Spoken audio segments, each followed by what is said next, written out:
Welcome, everyone. This is Never Safe for Work podcast.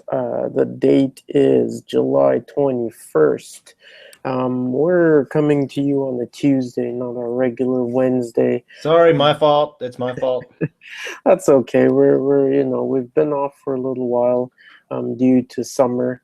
Matt's not in. He's been working more hours than there are in a day. hmm So he'll be out for a little while. He'll be back in about August. So Vince and I are gonna hold it down until then. Or Um, try to. so we're gonna change up a little bit of the format for now. We're gonna do a little more of the topics that Vince and I would kind of talk about, like such as the one we're doing today, which is how we deal with technology in regards to our children's lives, as Vince and I are both parents.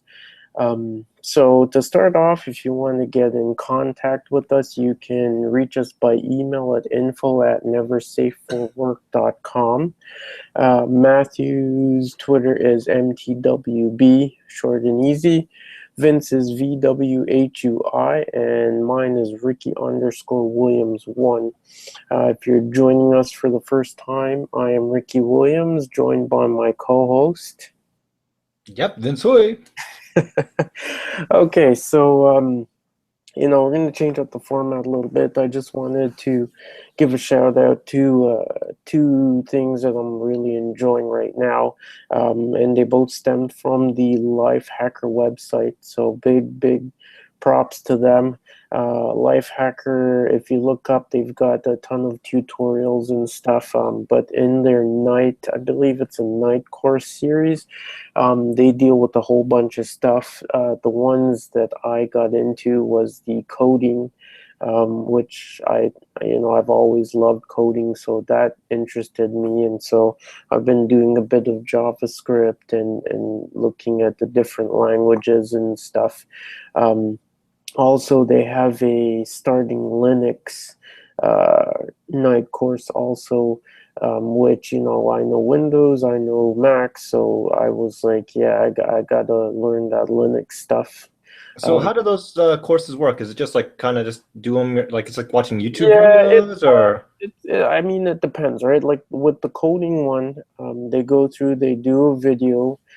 So he shows you, or the guy who did it, he shows you like the coding Mhm. on the program that he's using, what the result is when he does it, and then they write out all the steps.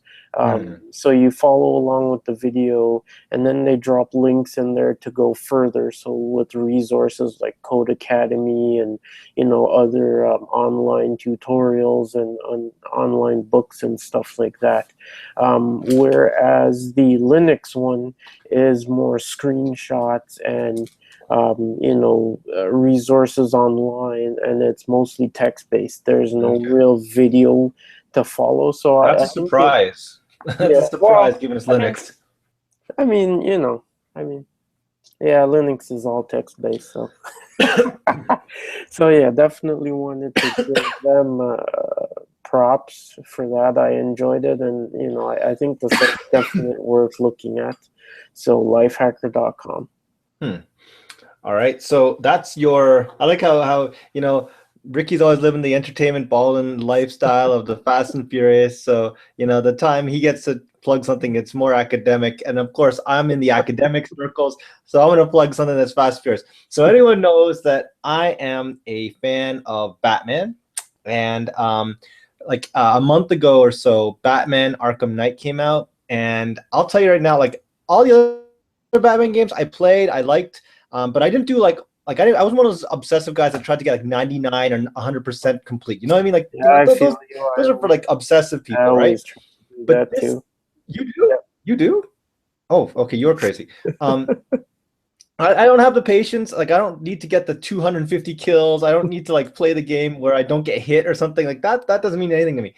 But in Batman, oh my God, this because they know the guys that made this. Okay, they made it so that it was. They said it's gonna be the last game, and I've just been playing, and I am actually like I'm at 96% complete, but I Oh, just don't want to finish it all because I don't want to get the final ending. I just don't want, like, I don't want it to end, right? And then of course they unlock the seasons pass. And usually, like when you have Call of Duty or something, you have the seasons pass, and you're like, oh, okay, great, extra map packs and stuff. Dude, the seasons pass thing, if it keeps on doing what it's doing, like they have an entire set of missions for like Harley Quinn, an entire Mm, set of missions for Barbara Gordon as Batgirl, yeah. and it's just like, it's not. I mean, like, it's worth it, and I've never been so engaged in a game since like Shadows of Mordor. Like that. Mm. That's just how fun this game is. So check it out. What do The you season have it pass is for? You have it I have for it for PS4, man. PS4. yeah. Of course. I'm not No, like 'cause I was X. reading and I know everyone really liked it, but I heard it was like a no-go on the PC side or something, like it was all buggy and Oh, they okay. pulled it or something. Yeah, because Rocksteady, Rocksteady in the, the game was delayed already, right? Like it usually comes Yeah, out like in the fall. Like I think the game should have come out in, I think, Halloween, because the whole game takes place in Halloween, right?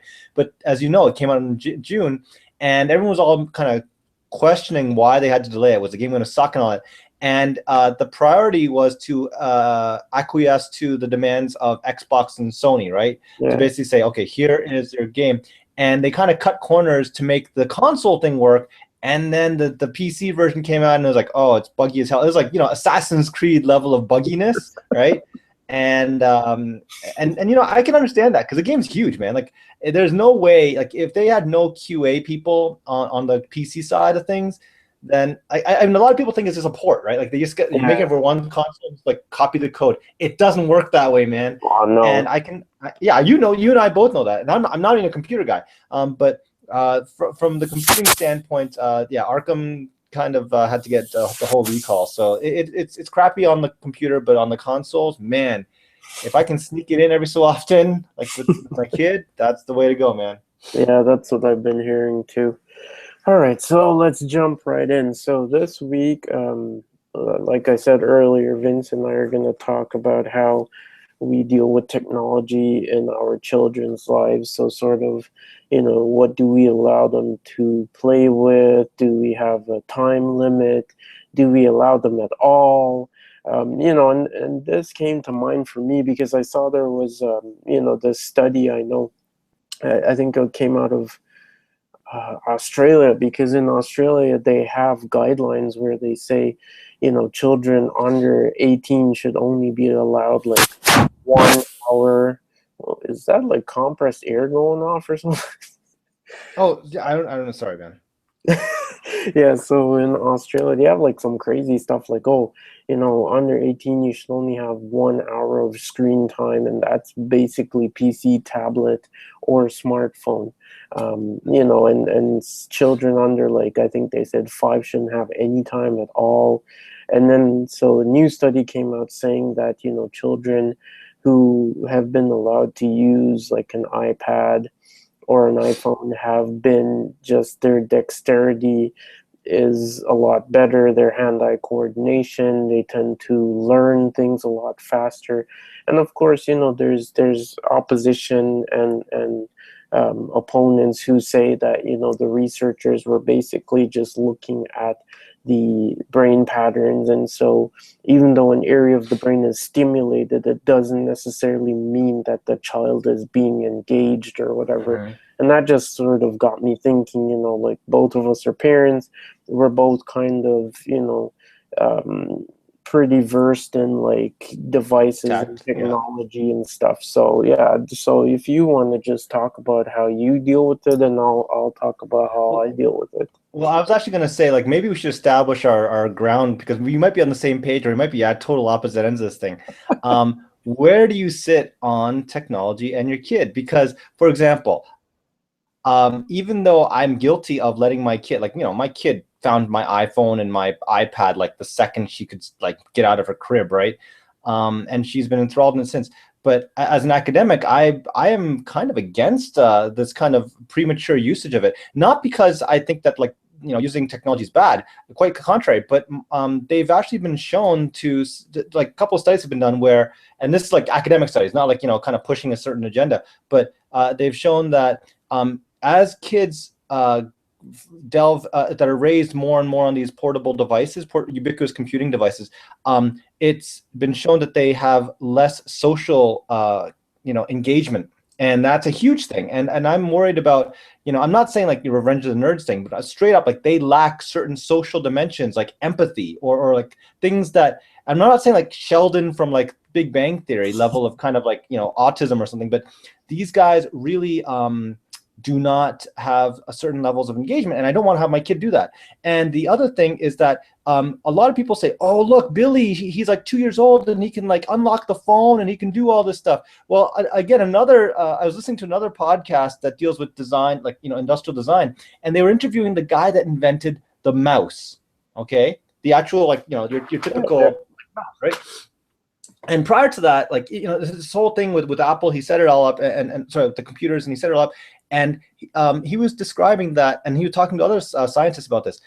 We kind of now assess people's intelligence by the technology that they're able to use. So like you go, yeah, Billy's smart because he can open up an iPhone and like, start launching the apps and start playing the games without, me taking care of him. Well, that's just because they dumbed down the kind of user interface so that you could actually do it. So you're assessing this guy based on the kind of technologies that they've been weaned on, right? And quite frankly, that technology is made to be catering to the dumbest common denominator, right? That's the reason why grandma and grandpa can use the internet. So, like you're just talking at the outset about like learning coding, right? I know jack all about coding. All I know is that like Linux. That's why I said you're saying it's all text based, but I'm used to like the Linux box with the kind of crappy UI, like the Windows knockoff kind of, GUI kind of thing, right? Yeah, the older ones were. Yeah. So I'm used to that, and like of course you're talking about learning all this hard coding. I'm like, dude, coding's for suckers. See, I can use a computer just as well as you can because I can just click and drag stuff, right? But there's so much of the back end that I don't know, and that's because, and it makes me look like I'm a freaking smart guy with the computers, but I'm not. You are. So this is the thing that they're saying, that, the technology kind of smarts that we have is really just a reflection of how easy we've made things, not a reflection of how smart people actually are. So my perspective right off the bat, of my kids using technology to a high level, no. Mm-hmm. Okay, so Okay. I think we're on opposite sides, because Okay, there we go. I mean, it's kind of, for me, I guess you would expect that, right? Because I mean, I'm in the IT field and I use computers all day long. So it's not that, I think, okay, I want my kid on the computer, 24/7. But for me, I think it, and I'll get into it more when I say how I deal with it.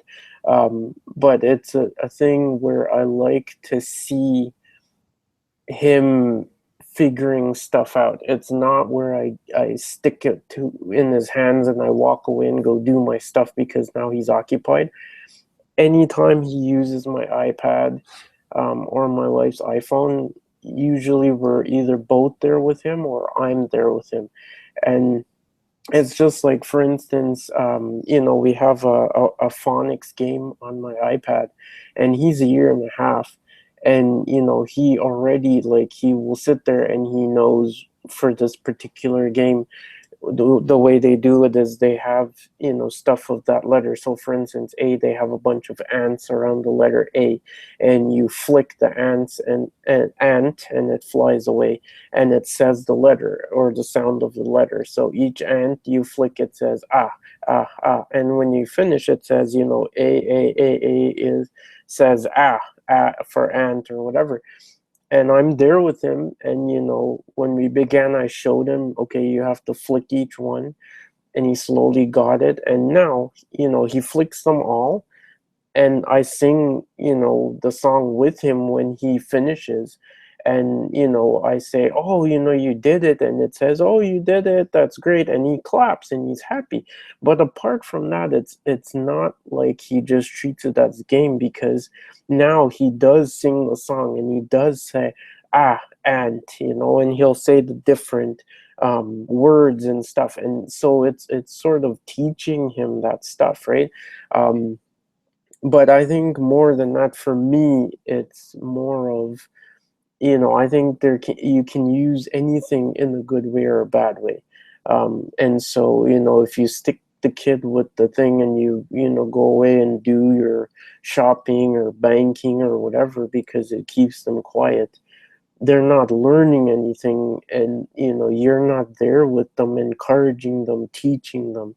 You know what I mean? So I think that's where I stand on it. And that's why I actually wanted the two of us to talk about how we deal with it, because I figured that it might be the same or it might be different, and so having differing sides of it, it's a good thing, right? You still there, or are you frozen? Okay, looks like Vince is frozen. I'm going to just message him uh, and see if he might have to get out and come back in, and then I guess I will just lead off with how I deal with it.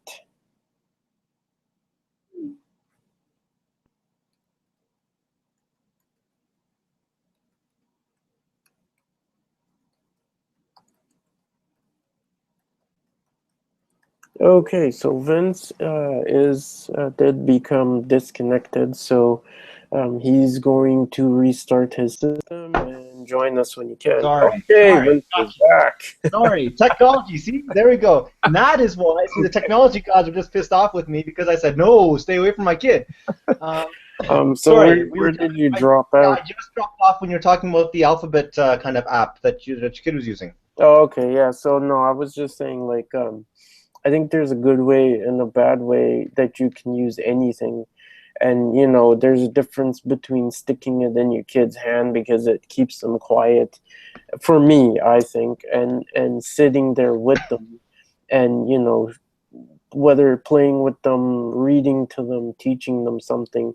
But I do think, like I said in the beginning, it's not like I stick it, give it to them 24/7. I think it does come with, a bit of, a little now and then. But I mean, it's not like he uses it every single day, right? Like, we Yeah. take him outside, we play with other kids, we do that sort of stuff. But on the other end, I don't not give it to him at all, right? I try to strike that balance. Okay, Um, so we don't see eye to eye on just the accessibility. I mean, I see it as an inevitability where I have to kind of deal with it. You see it as like something encouraging, and that's perfectly fine. But let's talk about just like I think we both would agree that there's certain limits that you have to put on kids, right? Like oh you yeah, said that we can't let definitely, the kids definitely. 24 hours. Like I think I'm dealing with a kid that's 1 year older than your kid. I think mine was a year older than yours, and my other kid is like 12. And I can tell you that in both instances there is a certain limitation you got on technology. So the easy start is like where we both have common ground, where we have a kid, right? The little one, and what is the maximum amount of time you give your kid on Well, the, I on mean, on a device? usually, like, we don't really time it, right? Like, that's one of the things I wanted to talk about. Another thing that I actually, for myself, I believe that it sort of teaches my kid. I mean, he's young, right? And so as a baby, they learn very, very young that when you want something, you cry and you get it. Yep. And this has been something that we've sort of used to teach him that that's not the way it works. You don't always cry, and I think that is a part of setting the limits. Is that when we do play and he uses it, and then we say, okay, it's turned off, I'm putting it away, and he cries. I mean, that's what kids do, and I think some parents feel guilty, or in this day and age, I don't know, it feels like to me like no one wants their kid to cry ever. I mean, kids cry, Mm-hmm. that's a part of life. It's I never break down. I tell him, I say, no, it is turned off, we're not using it. He cries a bit, and then we grab the ball and we play some soccer, or we take him outside, and he forgets all about it. But I think it's basically starting to teach him that there's a limit.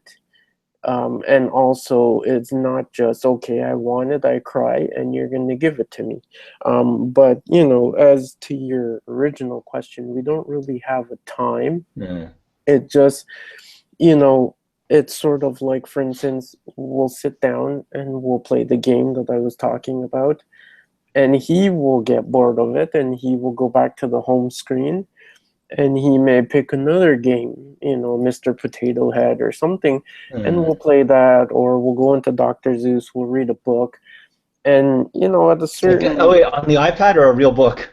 no, no, on the iPad. I mean, we read real books Ah, too. We have real real book. What the hell, books. man? We Take have, space up. like my wife works in daycare, so having real books is like a given.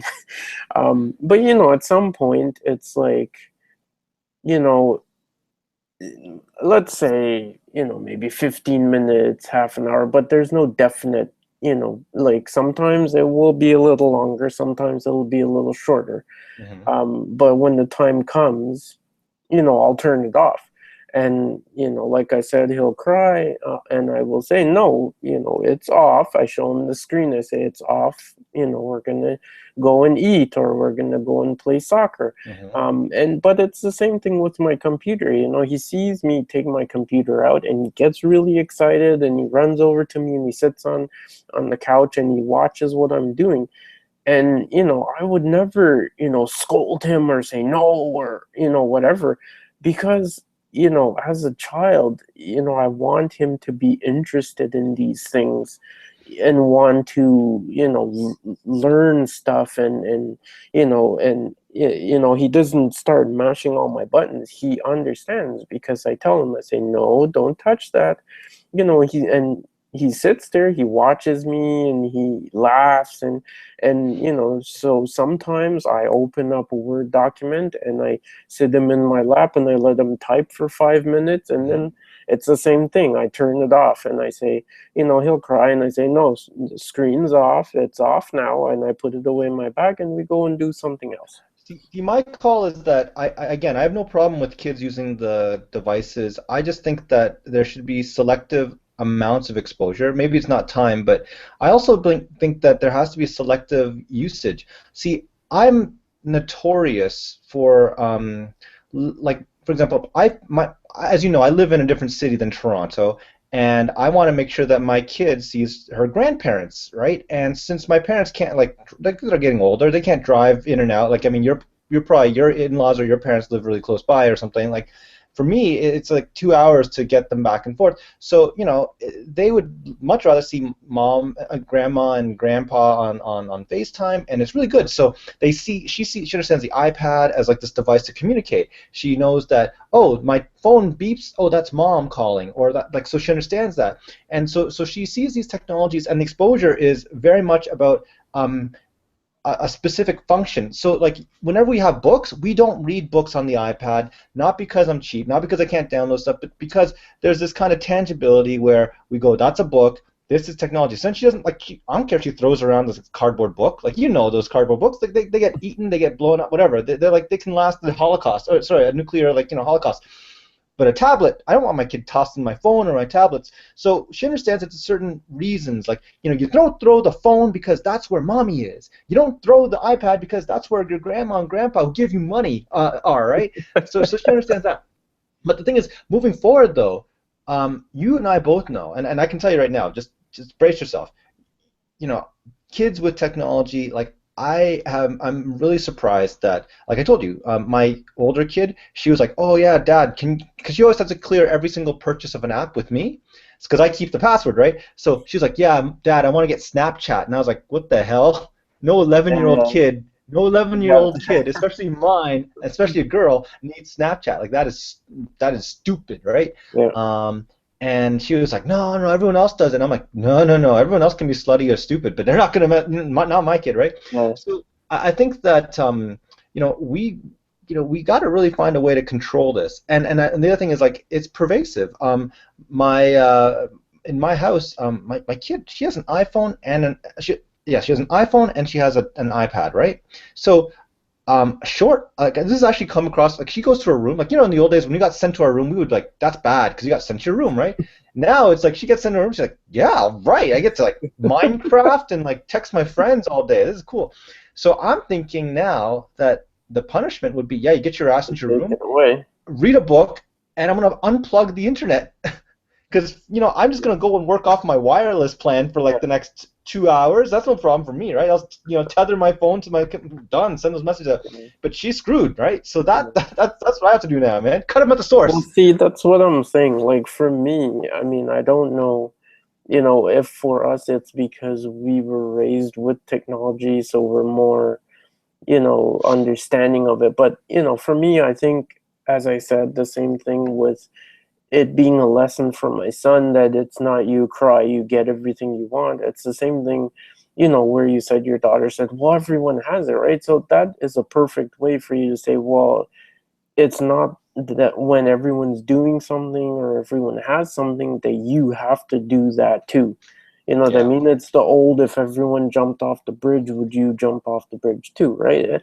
And so I think it is a way that you can, bring up these things with them. You can teach, I think for people who have an older mindset, they don't see that, and they just see where they don't understand the technology, and so they don't want their kids to use it because then they don't know what their kids are doing with it.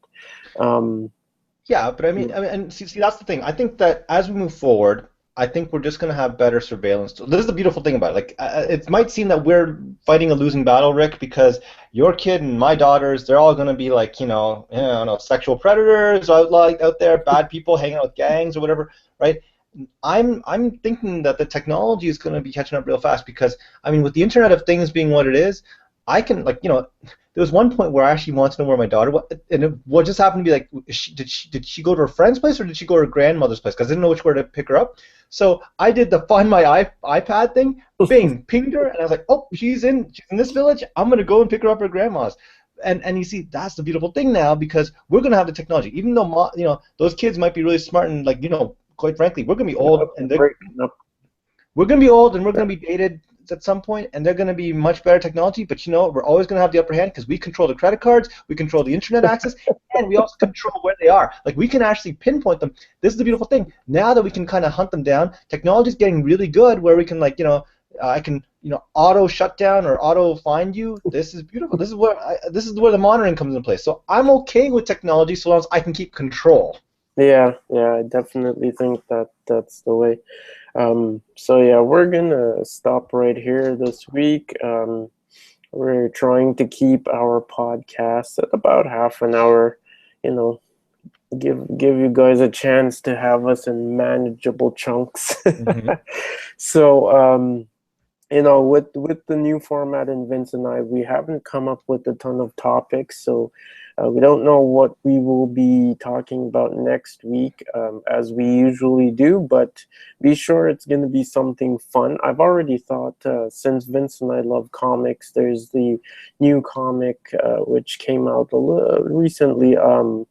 What's it? I think it's called On Guard for Thee, which is, of course, it's a Canadian-based Marvel title, which us being Canadians also, so we might talk about that. Alpha Flight, No, Project. but I mean, Come on, those are all this is crappy. a new one, so we Okay, can okay, talk good. about Godspeed to them, man.